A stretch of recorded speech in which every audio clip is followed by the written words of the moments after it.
All right, I am back. I'm rested up. I'm healed up, my feet anyway. But on the plane, I had a chance to think about Sema, what I thought of it, and some things that I would have done differently. So first of all, was it worth it?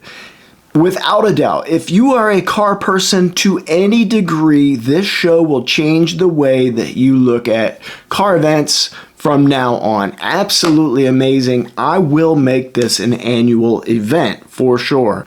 Now, some things I would do differently.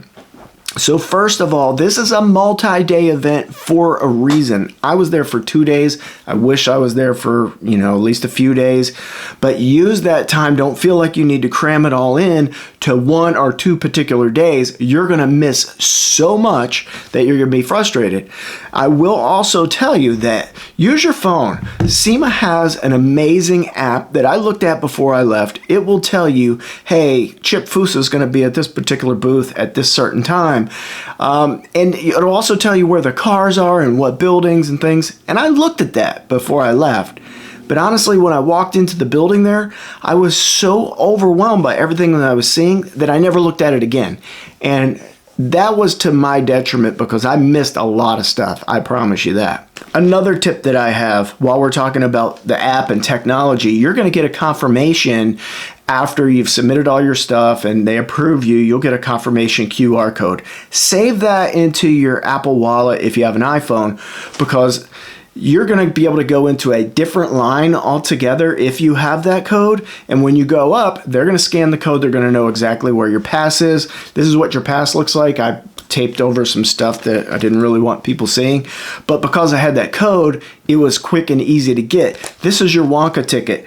This you have to have around your neck at all times. Otherwise, you will be given the boot. But just I'll tell you, even if you have it flipped around to the backside, they want you to flip it around this way so that they can see exactly what's going on.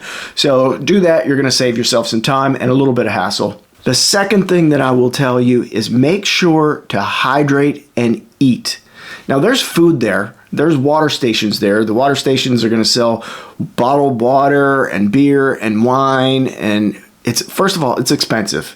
And if you go for that beer or wine option, you're just going to get more dehydrated. So don't do that. And I ended up getting dehydrated to the point where I had a massive headache and I had to go and throw up a couple times. And it wasn't because of partying in Vegas. Let me tell you, it was because I was so badly dehydrated.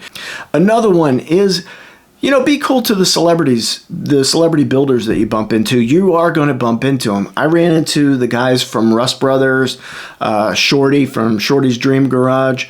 I ran into Dave Kindig and Kevin from Bitchin' Rides. But, these guys are there. One, they're going to the booths and stuff and they're signing autographs and things like that. But when they're not doing that, they're doing just what you're doing. They're checking out the rides. They're getting ideas and inspiration from other builders. And they're talking to people along the way. So don't just barge in on them. Wait till they're done. Just say hi. Hey, can I grab a quick picture? And they're more than happy to do it. Everybody that I met was super cool. And there was more that I missed. So next time I plan on meeting some more of these guys and having a chance to chat with them. Here's a really cool one that I saved for the end. Show's going to end at 5, but they're not kicking people out, especially on the outdoor areas where there's just tons and tons of cars. They're not kicking people out. I probably stayed a good hour after the show was closed because there was hardly any people there. It was golden hour. And if you're going to take some good pictures or anything like that, that's the time to do it because people aren't always walking in your shot. So probably my prime tip for you is, go out to lunch, go check out the show in the morning, go out to lunch, walk around off the strip somewhere, get some fluids in you, come back, and then stay after the show's over and get those awesome shots outside. Now, on the last day of the show, they have I forget what they call it, but it's like a parade that goes out of the event. That's really cool to see, but the crowds are kind of unreal, and it's sometimes hard to actually see things all together. So that is probably one of my favorite tips for you right there. But yeah, SEMA's a life changer. If you get a chance, make sure to go. Absolutely awesome. Get your golden ticket. And I hope to see you there one day, because I'm going to make this an annual event. So if you have any comments, if you've been to SEMA before, drop it down below. Let me know. I'd love to maybe pick your brain on how to get better at going to this event and things to see. So super cool. Thank you guys for checking out the video, and I'll see you in the next one.